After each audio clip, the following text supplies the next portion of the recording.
आज महाराष्ट्र में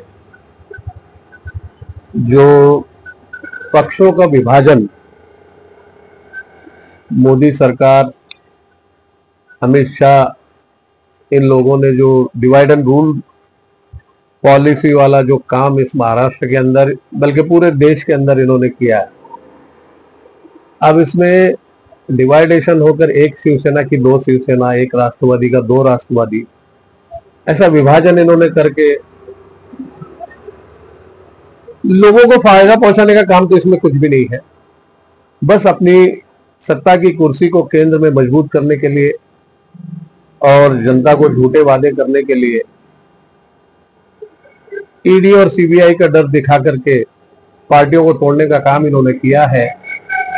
इसमें पिछले विधानसभा के बाद जो महाराष्ट्र में प्रयोग शरद पवार साहब ने किया, जिसको हिंदुत्ववादी शिवसेना कहा जाता था, उसका हिंदुत्ववाद सॉफ्ट करके सेक्युलर पार्टियों के साथ शमूलियत बना के 3 पार्टी का एक आघाड़ी बना के 2.5 साल उन्होंने हुकूमत किया और बेहतरीन हुकूमत किया, जिसका उदाहरण लॉकडाउन के अंदर मुख्यमंत्री उद्धव ठाकरे साहब का जो काम रहा है वो एक मिसाली काम है।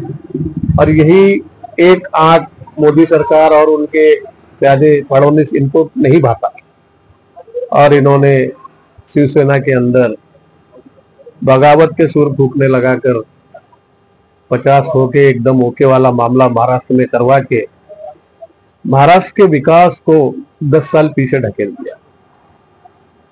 तो इसी तरह से इसके असरात अतराफ महाराष्ट्र के और सारे जिलों में पड़ने लगे। मत का विभाजन, इसका सीधा सीधा फायदा एक पार्टी को, बीजेपी को जाता नजर आ रहा है, लेकिन महाराष्ट्र की जनता शुद्ध और समझदार है। आज इनकी कुर्सी, इनकी सत्ता जाने का खतरा इनको नजर आने के बाद ऐन इलेक्शन के 2 महीना 3 महीना पहले लाड़की बहन योजना का चॉकलेट इन्होंने हमारे माँ बहनों के लिए तैयार किया। एक हाथ से तेल दिया, दूसरे हाथ से घी लेने का काम ये फडणवीस सरकार और महायुति सरकार का एक कलमी कार्यक्रम आज शुरू है। आप देखिए, जैसे ही लाड़की बहन योजना के पैसे महिलाओं के खाते में आना शुरू हुए, 105 रुपए किलो वाला तेल आज 150 रुपए किलो बिकना शुरू हो गया।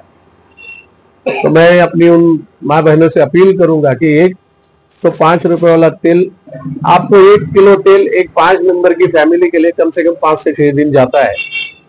तो 5 से 6 दिन में 45 रुपए का महीने का एवरेज आप डालो, 5 हफ्ते अगर हम महीने के पकड़ते हैं, 45 रुपए पर वीक के हिसाब से ये लोग हमारी जेब से लाड़की बहने का मुआवजा वसूल कर रहे हैं। और बीजेपी के एक विधायक या एमपी, आज हाल ही में महाराष्ट्र के चुनाव चल रहे हैं, किसी भी पार्टी के अंदर एक मखसूस पार्टी का नाम उन्होंने लिया, अगर इसमें कोई महिला नजर आती है जो लाड़की बहन के पैसे लिए है, उसका वीडियो बनाओ और मेरे पास लाओ, ये खुली खुली धमकी भी दे रहे हैं। जनता का पैसा जनता के खाते में डालकर उससे डबल मुआवजा वसूल करने वाली ये 420 महायुति सरकार और इनके घटक दल महाराष्ट्र की जनता को मूर्ख बनाने का काम कर रहे हैं। लेकिन आने वाली 23 तारीख को ये महाराष्ट्र की जनता उनको बेहतरीन जवाब देगी। मूर्ख हम नहीं है, मूर्ख आप लोगों, हम 1500 रुपए में इस तरीके से अपने वोट का सौदा करने वाले नहीं है। यही महिलाएं, हमारी माँ बहनें उनको जवाब देंगी। शहर मध्य के चुनाव की अगर बात करें तो शहर मध्य में तिरंगी लड़त दिखाई दे रही है। इसमें भारतीय जनता पार्टी है, एमआईएम है और कांग्रेस है। इसी दरमियान जो कामगार लीडर है आड़म माकर, इनकी राजनीति पर किस नजर है? आज कामगार लीडर की राजनीति शुरू में तो यंत्रमाग कामगार और बीड़ी कामगार के माध्यम से उन्होंने अपना राजकीय प्रवास शुरू किया। सीपीएम का जो कामगार वर्ग और निचले तबके के वर्ग का बेस जो इनका था, इससे सियासत अपनी शुरुआत करके 78 में ये पहली बार शहर उत्तर में आमदार बने। उसके बाद भारतीय कम्युनिस्ट पार्टी जो एक हुआ करता था, उसके दो फड़ पड़ने के बाद सीपीएम का निर्माण हुआ और ये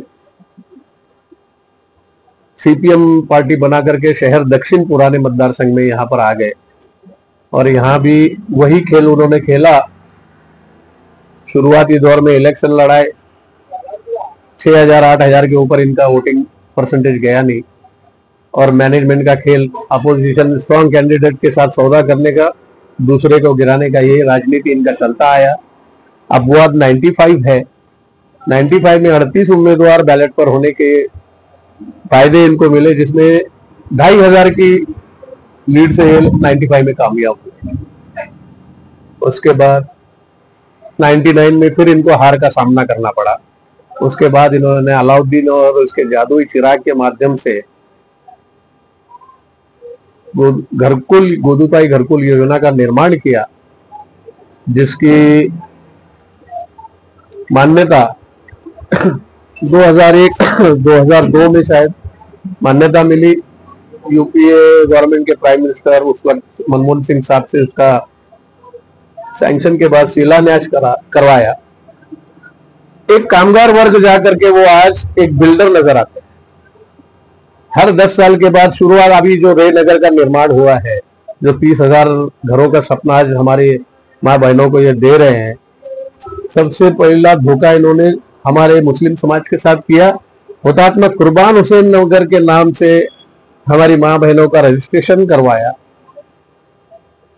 रजिस्ट्रेशन करवाने के बाद इस प्रस्ताव को शासन दरबारी पेश किया तो वहां इस तरीके की मान्यता उनको नहीं मिली। फिर लाख खलबत्ते करने के बाद ये अपने जादुई दिमाग से उस नाम को अल्पसंख्यक को हटा करके, लेकिन अपना वोट बैंक पकड़ के रखने के लिए इन्होंने अल्पसंख्यक के नाम से ही शहर के अंदर, महिलाओं के अंदर, क्योंकि हमारे समाज की अक्सरियत लोग जो बीड़ी कामगार हैं, रोजंदारी पे कहीं काम करते हैं, ऐसे ही लोगों ने वहां हजारों की तादाद में पैसे भरे। उस वक्त मैं भी सीपीएम में काम करता था, लगभग 22 साल इनके साथ मेरे गुजरे हैं, 94 से 2011 तक। तब पहला सवाल मैंने इनसे कहा था कि अल्पसंख्यक हुतात्मा कुर्बान हुसैन नगर के नाम से, कुर्बान हुसैन साहब के नाम से आप ये घरकुल निर्माण करने की बात कर रहे हैं मास्टर साहब। मेरी कौम जज्बाती है, आप पहले इस घर का कुर्बान हुसैन के नाम से जो घरकुल निर्माण होने वाला है, ये किस तरीके से शासन दरबारी प्रस्ताव दाखिल होगा, मंजूरी मिलेगी, ये पहले हमको समझाइए, ताकि हम अपनी कौम को समझाएंगे कि भाई हमारे पार्टी का लीडर इस तरीके से ये कोशिश कर रहा है और इस तरीके से हम इस घर को कुर्बान हुसैन के नाम से मान्यता लेकर आएंगे। हुतात्मा कुर्बान हुसैन अल्पसंख्यक घरकुल, अल्पसंख्यक की व्याख्या आपकी नजर में क्या है, ये मैंने पहला सवाल उनसे किया।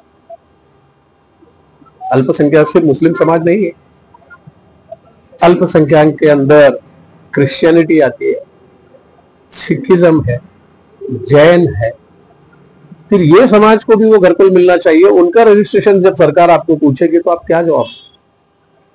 सच्चर समिति की सिफारिश है, पहला 1600 सिफारिश सच्चर समिति ने मुसलमानों के लिए किए हैं। एक भी सिफारिश का इम्प्लीमेंट आप मुझे दिखा दीजिए, मैं आपकी बात को ये तस्लीम करूंगा। तो उस वक्त उन्होंने मुझे कहा कि आपके भाई साहब कांग्रेस में काम करते हैं, ये आपकी भाषा कांग्रेस की भाषा है। इसी मुद्दे को लेकर के मैंने 2011 में अपना रिजाइन उनके मुंह पे मार दिया और कांग्रेस में काम शुरू किया। तो ये रे नगर का भी जो छलावा ये लोग दिखा रहे हैं, गोदूताई में इतना बड़ा गौड़ बंगाल है। छोटी सी बात आपको बताऊं, ट्रांसफर के नाम पर आज जो मलिदा लाटा जा रहा है, उसके बारे में लोगों ने, हमारी माँ बहनों ने इनको सवाल करना चाहिए। जब मैं सीपीएम में था, 500 रुपये एक बीड़ी कामगार अपना घर दूसरे बीड़ी कामगार को जब बेचता है तो इसकी ट्रांसफर फी इन्होंने तय की थी 500 रुपये। वो इनके गोदूताई परुड़ेकर घर निर्माण संस्था के खाते में या उनके अकाउंटेबिलिटी संभालने वाले लोगों के पास जमा करनी। 500 से 800 हो गया, 1300 हो गया, 1800 हो गया, 2500 हुआ, 4,500 हुआ, 8,000 हुआ, 13,000 हुआ, 18,000 हुआ। आज की तारीख में 48,000 रुपए ट्रांसफर फी ली जाती है। ये क्या गवर्नमेंट का ट्रांसफर है? क्या ये सरकार को महसूल जमा होता है? ये आज इलेक्शन में खड़े हैं, मेरा इनसे सवाल। तो इस तरीके की दिशाभूल राजनीति खासकर अल्पसंख्यक समुदाय के साथ ये शख्स आज तक खेलता आया है।